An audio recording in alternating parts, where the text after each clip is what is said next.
All right, as requested, I am here to talk about blueprints. Now, if you follow me on Twitch or if you follow me on Instagram, TikTok, or the short form video on YouTube, you know I love to use blueprints, and I use them to make my builds a lot easier and more streamlined, but I'm often asked about how I build them, why I build them the way I do, and I thought I would give you guys 4 tips that I would offer as great ways to start building blueprints for yourself. Also, if you want my blueprints, they are available. You can download all of them. There's a link in the description. It takes you to the Google Drive, and at the end of this video, I'll give you guys a quick rundown as to how to manipulate the files, how to move them between your games, or how to download my files and put them in your game. Anyway, let's go ahead and get started. So the first thing I want to talk about is the space around which you build your blueprints. I give myself plenty of room. I do it around my central hub where I have all the different products available. This is right on top of all the dimensional depots, which of course I have filled. I build all my blueprints on a completed map because I have access to all of the alternate recipes and I have access to all the products that I need. I can fly. Everything's just done, and it's just much easier to build here. And again, I'll tell you in the end how to move your blueprints between your different games. So the other thing I'll say is give yourself space nearby to lay out your design. So if you want to build, like, let's say, reinforced iron plates, you got room to put down your assembler, you can put down the constructors, and you can kind of lay out the design. Now, of course, you can skip this step. You can use Satisfactory Modeler, you can use the Satisfactory Calculator, so you can use that kind of stuff, or I like to just kind of do it myself and figure it out as I go. That way you can lay it out, figure it out, and then figure out how to pack it into a blueprint. Now, the next thing I want to talk about is give yourself multiple versions of the same blueprint. This is especially helpful if you're going to be using your blueprints on other maps that you're starting on. So, for example, my blueprint for the modular frames, I have it with Mark IV belts, I have it with signs, I have it without signs.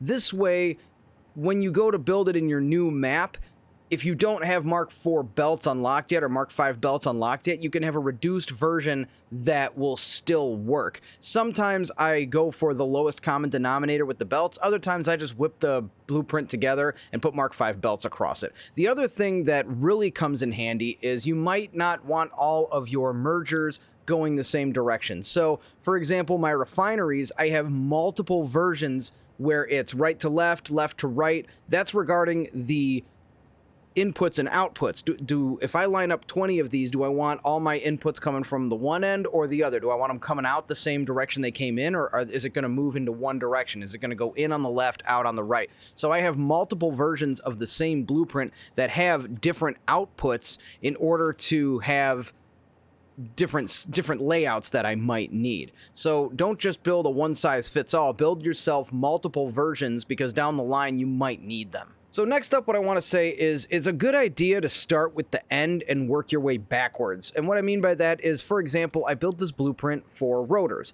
It's got basics to just spit about 16 rotors per minute out, and I started this because I needed rotors at the time. So I went into my endgame map, built this blueprint and sent it over to my other map so that I could just throw it down and build rotors. So that's one. There's many different kind of blueprint designs, but that's just one of them. And another one is just the basics. If you need 8 constructors, I got a blueprint that's got 8 constructors. Having stuff like this is really nice, and you can just throw it down and use it. I use this blueprint probably more than any other, just throwing down 8 constructors and not having to individually connect all the different conveyor belts is going to save you so much time. I see people say that they don't see the point of blueprints, and to them I say, imagine how long it would take you to build this 12 times. You know what I mean? But again, it's not for everyone. You play the game how you want.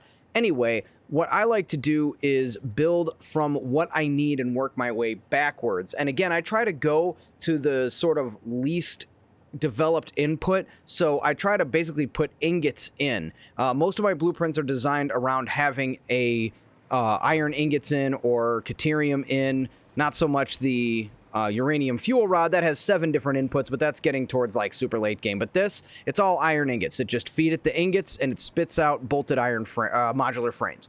Things like that. It makes it nice and easy. It's all done within the blueprint, and that's just fewer things you're going to have to build in order to get your end product that you're after. So the last tip that I have for you is use the description. Make use of this space because, yeah, maybe today when you're putting the blueprint together really quick, you know what it's about, but in the future, you're going to be happy that you left yourself some notes. You might use this blueprint again in 6 months. A lot of these blueprints that I have in here, I put in almost a year ago, and having that information in the description is incredibly useful because I know which blueprint designer I used to make it, how much power it's going to consume, what the inputs are, what the output is. That's really good information to have. Also, while you're at it, leave yourself signs in the actual blueprint itself. I like to tell myself what I need to feed and where it needs to go. A really good example of where I went way off the deep end with this is on my uranium fuel rod blueprint.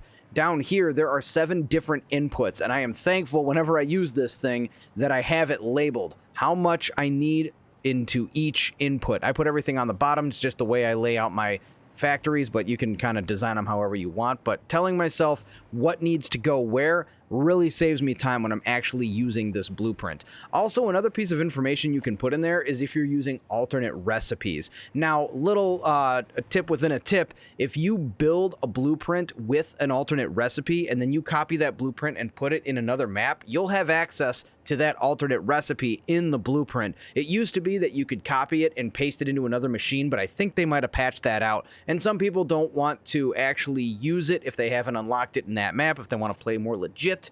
Me personally, I don't really mind. Once I have the blueprint built, I put it in my other map and I just use it that way.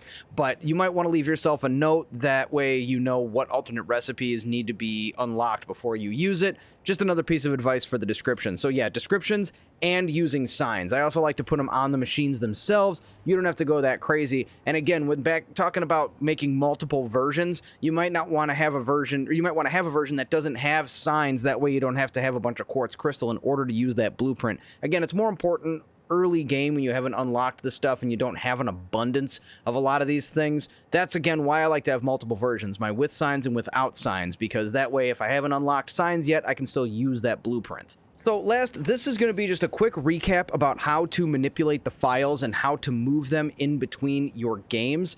Now, this is really only going to work for PC players. If you have a console, I'm sorry, I hope they update the ability to move files between at least your own games, if not be able to download them from creators like me and other people. Anyway, we're going to start with finding your blueprint folder, and you're going to find it in the app data local factory game saved save games. It's not going to be in the Steam folder where all the game files are installed. It's in your user folder under app data local factory game saved save games. Now, this is what you want to do here is, first off, this folder, I can't recommend enough using this because this is the folder you should back up whenever they release an update. This is all your actual saves for the game. So this is a very important folder. This is one with all these numbers in it.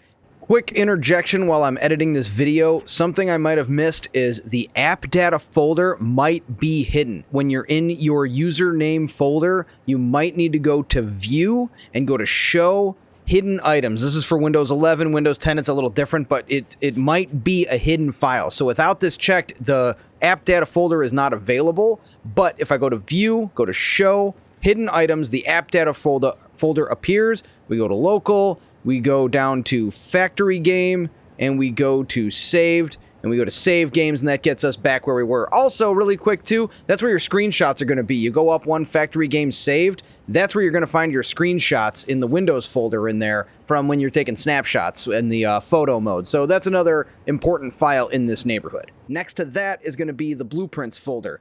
In there is going to be the different saves, the different sessions you have created. Now, this blueprint folder will not exist until you have unlocked blueprints and created and saved at least one blueprint. Once you do that, it will generate a folder for that session. If you only have one session, that blueprint folder might not even be there yet. So for example, this game that we're in right now is called Number 1, and the one that we've been playing on the Saturday streams is called Pure Insanity. So inside the blueprint folder is Pure Insanity and Number 1. So if I make a blueprint here on the Number 1 game, it will not be available in Pure Insanity until I go into the Number 1 folder, copy it, and then go over to the Pure Insanity and paste it. Then you have to load the game again. If you're currently in the game, you're going to have to reload a save in order to make it available in the actual Blueprint menu. But again, none of that will work until you've actually unlocked Blueprints and created and saved one Blueprint. In fact, if you download my Blueprints, you might find one that's called Test 1, and it's just a single piece of structure or something like that because I needed to generate that folder. You can create the folder yourself, but I don't recommend doing that. Just have the game generated. It'll streamline the whole thing. So if you download my Blueprints, go into your downloads folder after you've downloaded them, get them out of the file in there, and then you need to move them over into your session Blueprints folder. Any further questions about this, you can come by the stream on Fridays. I've walked a few people through this on stream. It's not that complicated. The hardest part for you is going to be finding your actual save games file. That's where you got to do the legwork there. But anyway, that's all I've got for you today, guys. I hope this really helped you out. If there's any further questions, again, please hit me up in the comments or come on by the stream. I'm always happy to help. That's going to do it for today. I hope to see you soon. Good luck, have fun, good game, and happy building.